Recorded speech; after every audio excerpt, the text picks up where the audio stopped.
Hi everyone, it's Shelby here. Welcome back to A Little Literary Love. I'm glad you all are with me today. Today's video is going to be my September mid-month wrap-up. So I read a good amount of books in the beginning half of September. I've had a really great reading streak and I'm loving it. I think I counted up, I read, I think it was 14 or 15 books. Granted, several of those were more like short story novella length. I think at least like 6 of those. So a good amount of them were like really shorter books. But I also did read a book that was like 800 pages, something around there. And it's just, yeah, I've just been having the best time with reading lately. I've been in such a good mood and I'm just like really loving life right now. So I love it. So we're gonna get right into the books, and some of these books, at least one of these books, has been my most anticipated book of the year. If you did not watch my video from last week where I did an author guide for Simone, her newest release came out, so I read that as soon as it came out and I loved it. So that will be like the last book that we talk about for today. But yes, so if you haven't watched that video, if you don't know already, I'm a huge Simone fan, so this is going to have a lot of Simone like short stories and novellas in it because I was trying to catch up and read like through the rest of her backlist before Salt Kiss came out. So we're going to be getting into all of those, starting with Sherwood by Simone. So this is a little novella, free, oh no, it's not free. Excuse me, little novella that she did. This is a Robin Hood retelling, but it is a throuple retelling. It is FFM, so Robin Hood in this story is actually female. And then we have Marion. I think that's her name, and it's Mary or Marion or something along those lines. So she was best friends with Robin and was in love with her, and then Robin left to go join the army and become this like super elite like soldier spy kind of person. So she hasn't heard from her in a long time, but Robin was very like dominant towards her, and Marion knows that's what she wants. So she decides that she's going to go to a sex club and search this out for herself, that she wants to be submissive, she wants a dominant to kind of teach her ways. So she runs into this guy that is willing to do this with her, and she doesn't know this yet, but he is actually trying to find Robin because she is on the run. She has taken like secrets from the government that she wasn't supposed to take, and she's planning on distributing them to the public at some point, and he is maybe in the CIA, something like that. And so he's trying to find Robin, and he knows about Marion and Robin's backstory and is hoping to use Marion as a way to like lure Robin in. But Robin and this guy also have their own backstory because they work together when they were in the military together and have a romance between them. So it definitely turns into a throuple type of romance. I very much enjoyed this one. I gave it 4 stars. I like this more than I was anticipating that I would like this. I just loved all the different aspects of it. I love Marion and Robin. Robin is a dominant and then the guy is a dominant, so they both like to, like, when they're together and we finally get like a threesome scene with them, the two of them like to dominate Marion, the submissive, together, and it's so hot. Steam on this is definitely going to be high. I'm trying to think if there's anything else. Oh, there's the second chance aspect between Robin and the guy that I can't remember what his name is, but you know, whatever. But yes, I really enjoyed this one.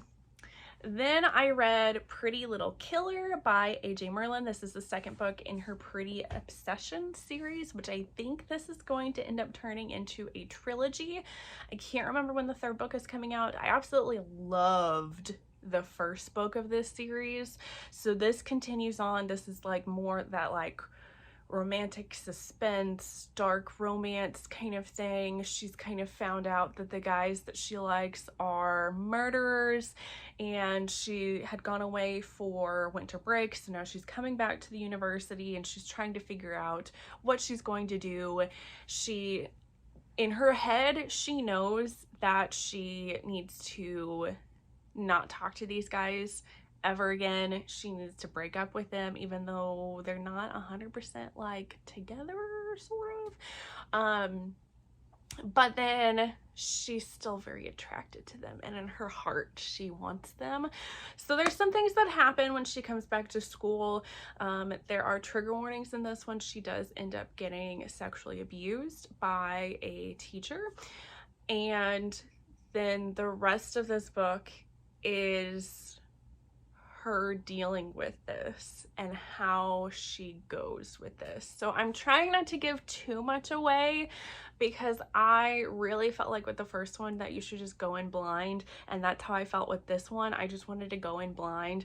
But honestly, so I gave this 4 stars. I did not like this one as much as the first one, because the first one I gave 5 stars, but I still really enjoyed that. The biggest reason why I didn't bump it higher is that I felt, so in the first one, our heroine is a cam girl, and that is a big part of her character and the plot of what she's doing. And then in this book, that kind of like goes away and we don't really hear about it. I think she does like a video like once, and then the heroes of the story like encourage her to do it more, but then we don't really hear anything else about it. So I kind of felt like that just got lost in the story and it just kind of fizzled out. That was a big thing that I liked about the first one. However, I really enjoyed this because this is just basically our heroine's descent into darkness, and I loved that.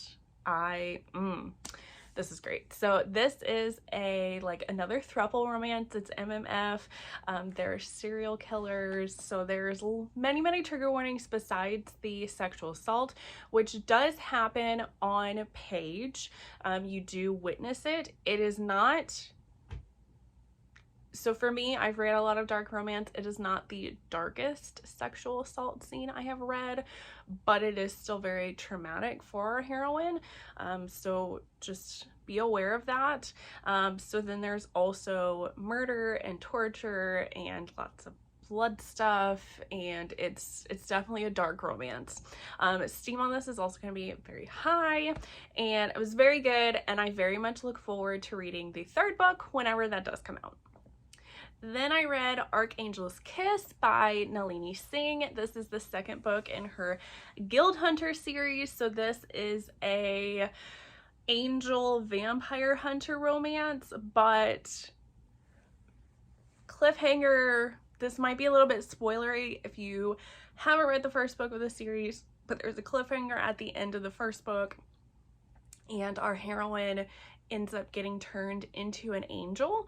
So this whole book is, she is now an angel, and she is in this like angel community with the archangel that she's in a relationship with, and she's just learning about how to become an angel. And then by the end of it, there is this other archangel that I think she's the oldest archangel, and she's very dangerous, has invited her and the archangel that she's, Raphael, that she's in a relationship with, has invited them to a party, and they have to go, but they're also worried about going with what this other archangel might do. So I give this 3.5 stars. Honestly, this book just felt kind of like stagnant almost. There isn't a ton that happens in this one, so it just kind of felt like, I don't know, just nothing was really going on. There wasn't any further like character growth. So I don't know, I didn't enjoy this one as much. Steam on this is going to be medium. I'm still kind of debating on if I want to continue this series. I might, but I'm just kind of, after this one, I'm starting to kind of lose interest. I'm I'm hopeful that the next one will be a little bit better, but at the same time, this is a really long series, and I'm not the best at reading really long series. Oh, so then I read Blood Type by K. Linde. I picked this one up because I've been like in a vampire romance mood, and this is a more like modern, almost like, it kind of felt like more like the science fiction side of it, like almost post-apocalyptic sort of vampire romance. This is after like vampires have risen up, and there was like this big calamity kind of thing that happened, and there's this company that came about. It starts with a V, Vizient or something with a V. And they have come about to try to broker peace between vampires and humans. And they have made this, this thing of sorts, I don't remember what it's called, where humans can get hired by this company to be blood escorts to certain high profile like vampires, and this is supposed to help with the vampires like not losing control and killing all of the humans. And they do this like there's like a matching process that happens. They have to take like blood types, and apparently in this world, a vampire's blood type, they have to match the same blood type of a human, and if they drink that same blood type, like drink that person's blood, then they retain more of their humanity and they don't go like crazy. So that's kind of the premise of this story.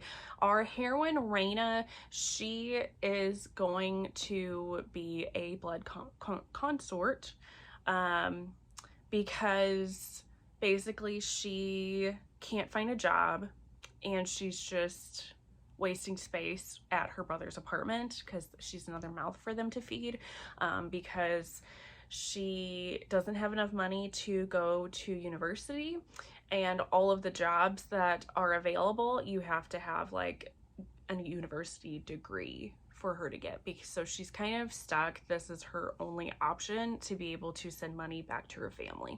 And she gets matched with this vampire who happens to be like the president or vice president. He's pretty far up in the company, like the big vampire company.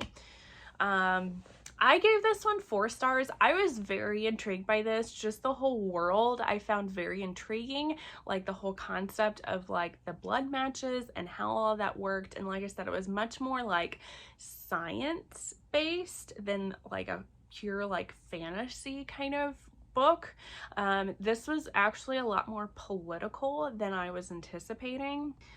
Between like there's other things going around with certain vampires are actually wanting to try to take over, and then there's also this rebel group that doesn't think that this big company is actually doing what they're saying they're doing, doesn't think that they're actually trying to create equality between humans and vampires. So there's all this like mystery, political, espionage type stuff going on as well.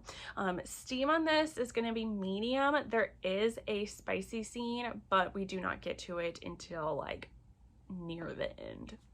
Then I read Blood Match, which is the second book of this series. This is a trilogy, so this just kind of continues on.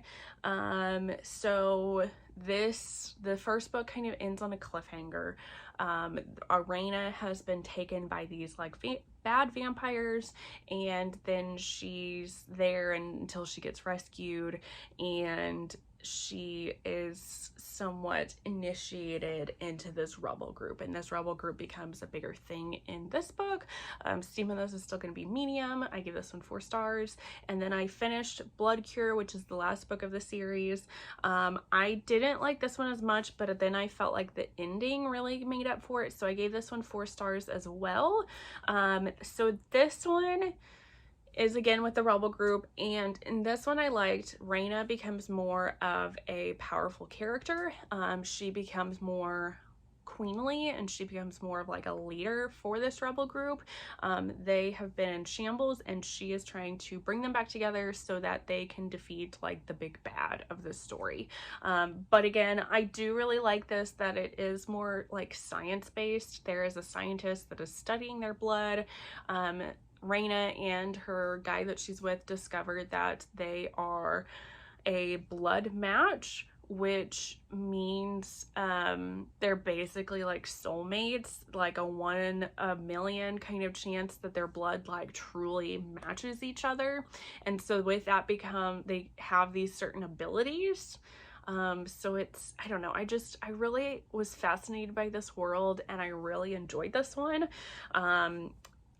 I wish it was a little bit steamier just because I really like high steam stories, but I really thought this was a really great vampire trilogy, and I would recommend if you haven't checked it out. Then we move on to Fairydale by Veronica Lancet. So this is the book that was like 800 pages. I usually don't like reading books over 500 pages because most of the time, if a book is over 500 pages, I don't like it and I think it's unnecessary and I want things to be cut out. And I usually don't think authors can do really big books very well. So this one is I would consider this the definition of an epic romance. This is very far spanning. There's a lot of stuff that happens in this book. So we start off with Darcy. She is our main character. She is a teacher. She was orphaned as a child, and she finds out, she gets this letter that her father, that she didn't know about, has no clue who this person is, has died and has left her in his will. And she has to travel to his hometown called Fairydale in order to listen to this will and potentially receive whatever inheritance he has left for her. So she is going to travel to this town, and it is a very mysterious town.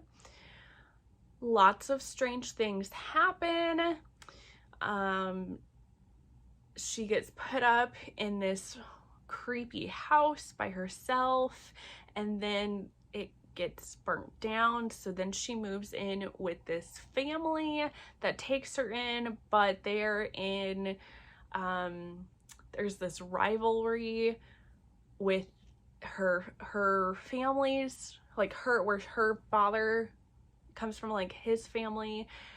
And then she's also starting to have these strange dreams about this man that is wooing her like hundreds of years before. So there's lots of mystery going on. You don't really know what's happening. So this is a dark gothic fantasy romance. There's lots of magic in this town, and she realizes that very quickly coming into this town, that this is a town of different rivalry witches. And she's just coming into the middle of this big battle, and she finds out that they're wanting to use her to terminate this demon that they have captured in their town. But yes, then there's lots of more stuff going on with it. So I give this 5 stars. I loved this book so much. It's just like, I loved the layers to this story, that you don't know what's going on at the beginning, but then you just keep diving down into these different layers. And we have a hero that has literally been waiting his entire life and waiting multiple lives for our heroine, and it's so beautiful. and I loved it. So this is very high steam. It does take a while to get to the steam. So like I said, this is an 800-page book. It took at least like 40 to 50% in there. But once you get there, there's a lot of it, and it's very good. Very kinky.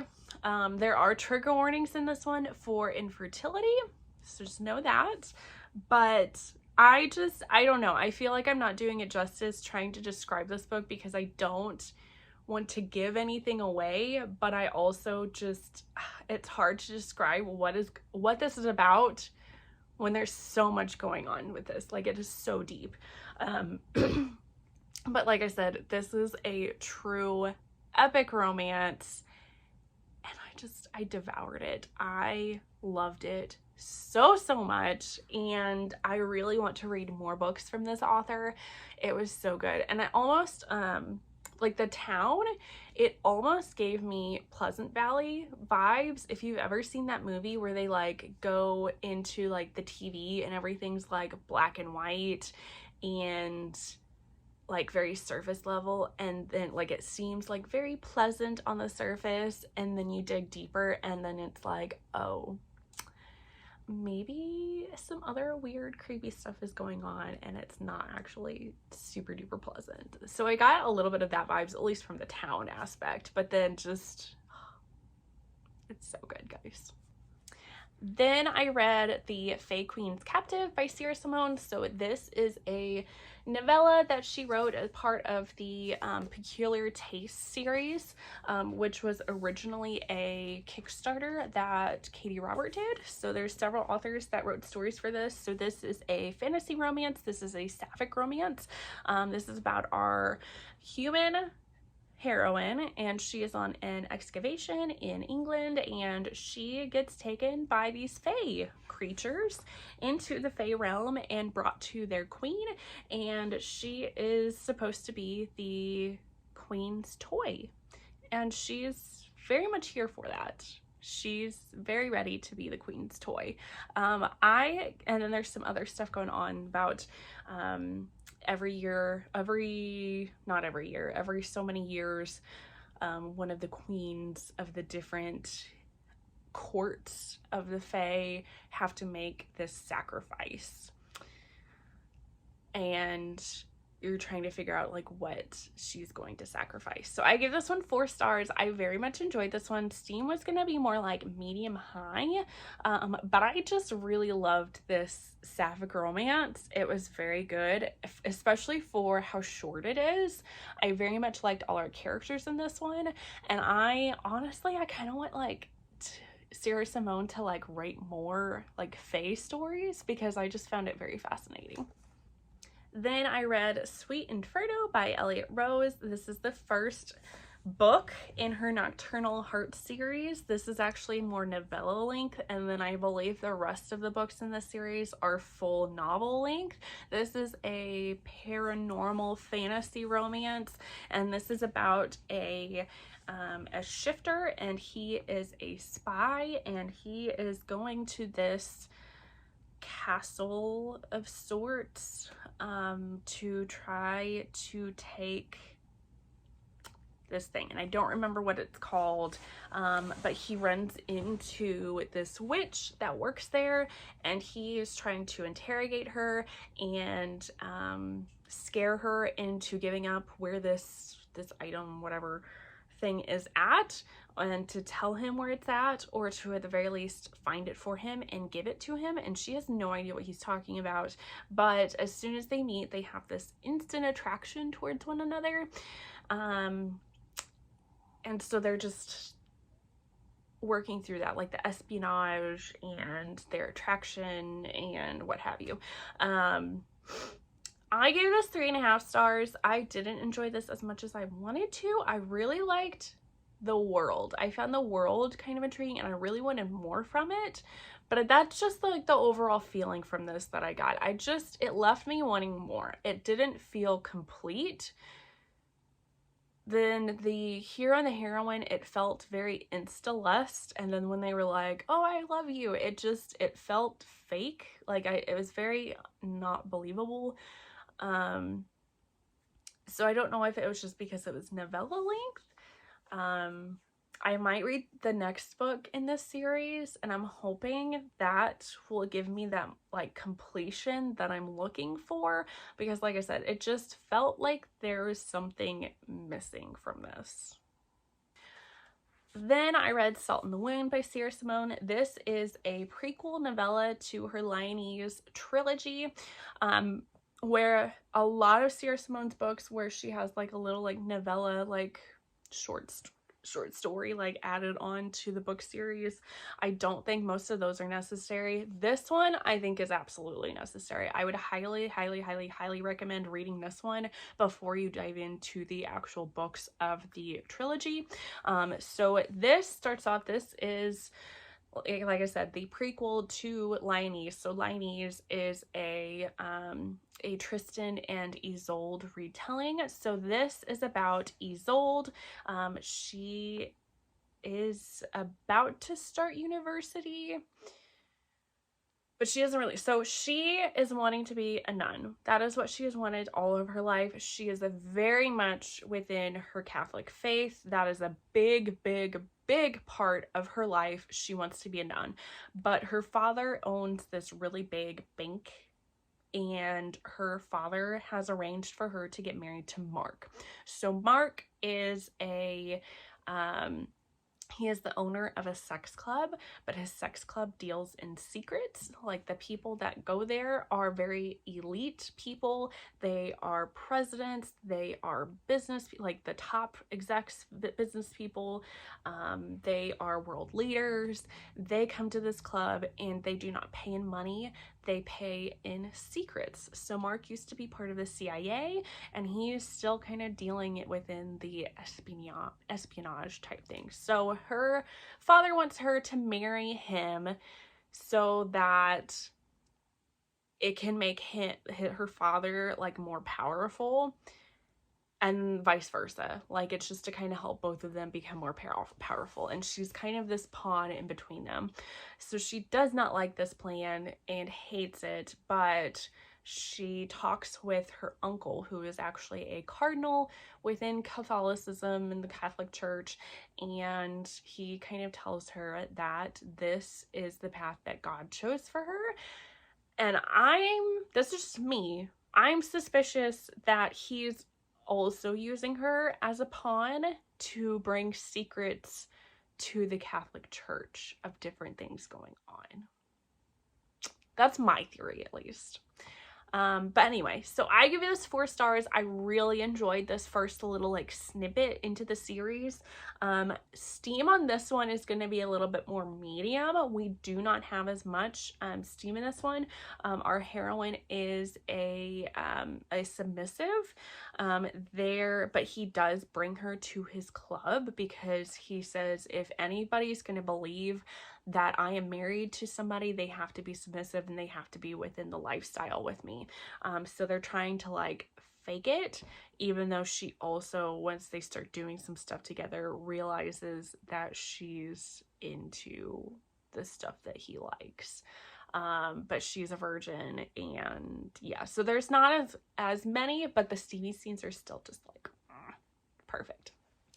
Then I read The Coven by Harper L. Woods. This is a paranormal romance, and this one's going to be kind of difficult for me to tell you what this book is about, because I was also very confused about what this is about.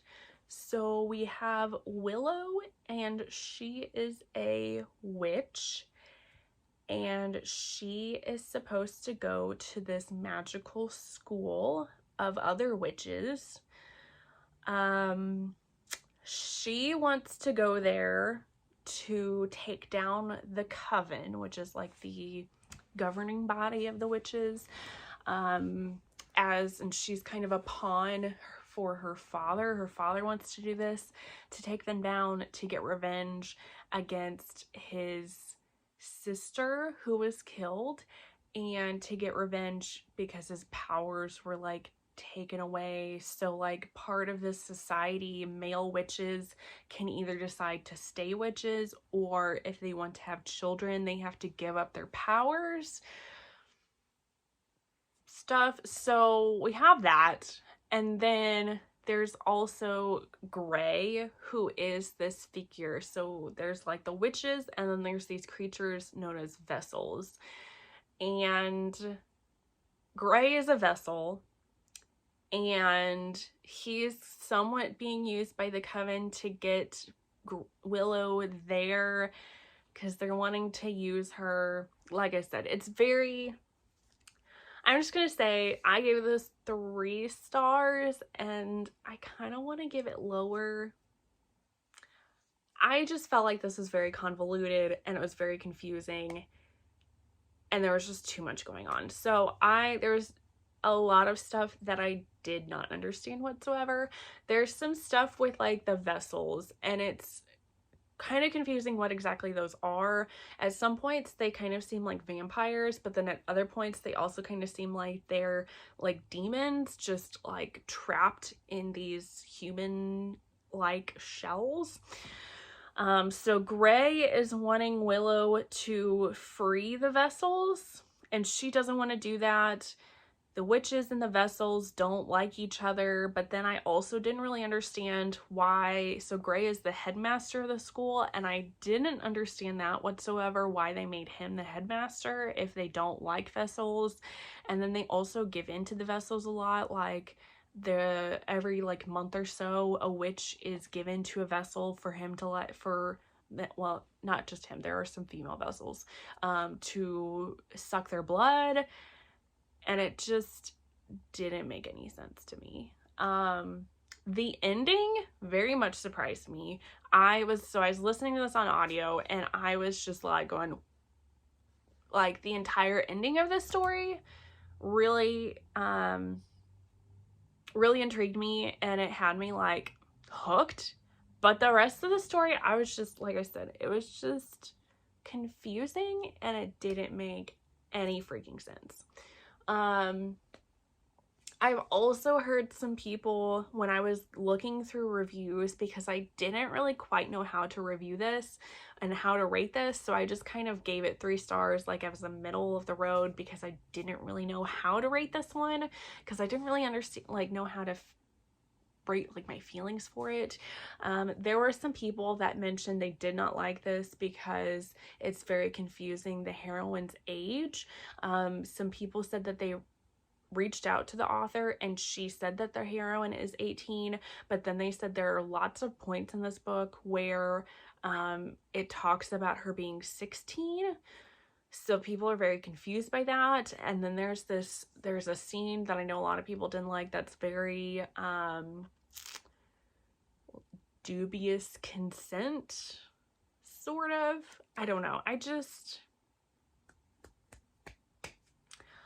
I've read another book by this author. So she also goes by Adelaide Forrest for her contemporary or like dark romances.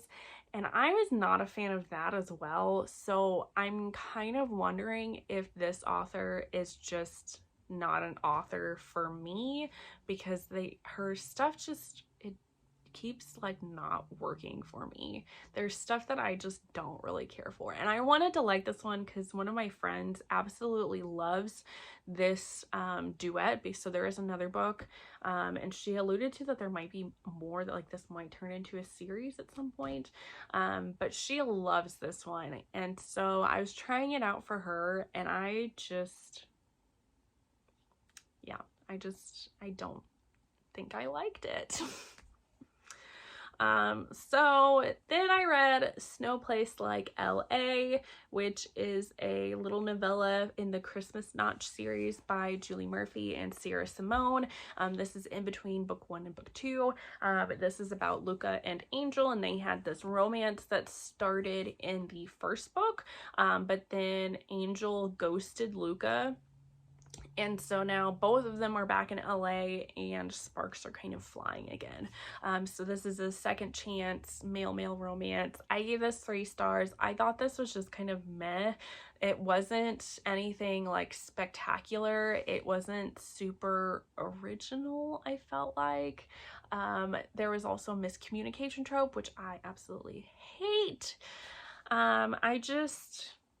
yeah, it wasn't very memorable. So this is one of those that I don't think is necessary to read for the series. If you want to read it as like a little add-on thing, you can, but like I said, not necessary. Then I read Supplicant by Simone. This is another little like short story novella that she's done. This is another second chance romance between our heroine and our hero. This is a professor-student romance. So they got together when she was a student and they were supposed to get married, and he left her at the altar. So here we are, I think it's like 3 or 4 years later, and she runs into him again, and the sparks fly again, and he starts to find out what happened to her after he left her at the altar. She's gone through a lot of struggles. She had a what am I trying to say? She had to drop out of university to be able to pay her bills, and she had to take on like 2 different jobs. She's also raising her little brother, so she has a lot of struggles. And then you also find out why he left her at the altar, even though he still loves her. So I gave this 3.5 stars. I did enjoy this. However, I hated what the hero did to the heroine, leaving her at the altar and all the crap that she had to go through. Hated him. Like, I liked him, but I hated him for doing that. So I really, really wanted him to grovel way more than what he did. He did do some groveling and he did do a lot of apologizing, but he needed to do more. That's what I feel. Steam on this is high, but yeah. Then the last book that I read for the beginning half of September is going to be Salt Kiss by Simone. So I kind of told you a little bit about what this is about with the salt in the wound. This one we actually get Tristan's point of view. This entire story is from Tristan's point of view. Tristan has been hired by Mark to be his bodyguard. So Tristan is Mark's step nephew. Mark's older sister married Tristan's dad. So they're, related sort of by marriage now. Has hired him to be his bodyguard, and Tristan becomes immersed in Mark's life. Like, Tristan goes literally everywhere that Mark goes, and he's finding out more about this BDSM club and sex, and he's realizing that he's very attracted to Mark, kind of wants to be with him, and then finds out that Mark is engaged to Isolde, and Mark sends him to bring Isolde back. So Isolde is in Ireland, and at like her family's home there, and it's getting close to their wedding, so he wants Tristan to go and bring her home just so they can start getting ready for their wedding. And in the process of Tristan bringing Isolde back, he also starts to fall for her. So he is in love with these 2 people that are supposed to get married, and he is not supposed to be with either of them. And it's very messy. It's a very quintessential Simone. Steam on this is very high. There's some really great steamy scenes in this one. Of course, we have BDSM because it is a BDSM club. Mark is a dominant, and Tristan is submissive. There is some wax play in this. There is breeding kink in this. This is going to turn into an MMF like throuple romance, but for now in this book we only get MM and MF scenes. We don't get the Isolde and Mark together at all in this one, so I'm expecting that to happen in Honeycut, which is going to be the second book of the series, which is not going to come out until next year, unfortunately. But I gave this 5 stars. I loved this. This brought me back. This just felt like coming home to me. This reminded me so much of New Camelot. It gave me so much New Camelot vibes, but a little bit darker and a little bit seedier. And I just, I devoured it. It felt so good. I love this one. Yeah, and I highly recommend you check this out and be dying with me dying together with me for the second book to come out. It's gonna be a while, but I can't wait. I need it immediately. But yes, everybody, that is going to be the end of this wrap up. All the books that I read in the first half of September. Make sure you leave a thumbs up if you like this video. Subscribe if you haven't already. Leave a comment down below, if I can talk. Leave a comment down below of some of the books that you've been loving so far this month. And yeah, I will see you all in the next one. Bye, guys.